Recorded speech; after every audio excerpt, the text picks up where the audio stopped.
You know what's scary? What?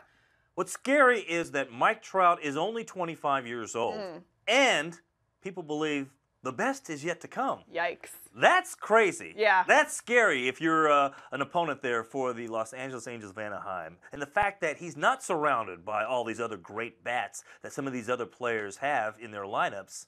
He's doing it on his own, and you know going in, you got to stop that guy, and you still can't stop him because he's that good. So Mike Trout is my runaway favorite to be the American League most valuable player in 2017. I mean, he's Mike Trout. I don't know what else you want from me. I mean, you know, if you can tell me that there's another player here who, on paper, going into this season, is the better choice, I want to hear it. It's so funny because GMs of teams that are also in the Angels division talk about how they can't wait till some time in the future where Mike Trout is no longer playing on the West Coast, is no longer playing in their division because they are so sick of seeing this kid.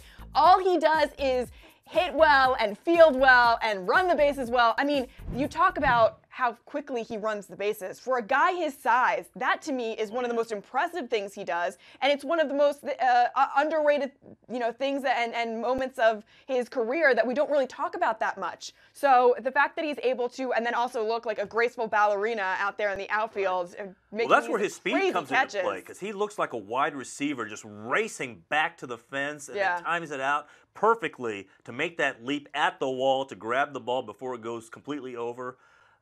It's amazing what he's able to do, both in the field and at the plate. I was reading a story where they were talking about the third base coach who had his head turned, and Mike Trout was coming around third, and from second base, he heard him and said it sounded unlike anything he'd ever heard before for the first time when he heard Mike Trout coming from second to third, just like he sounded like a Mack truck, and he just flew by him. It was he's like, this is the fastest thing I've ever heard and seen, and it sounded really intense.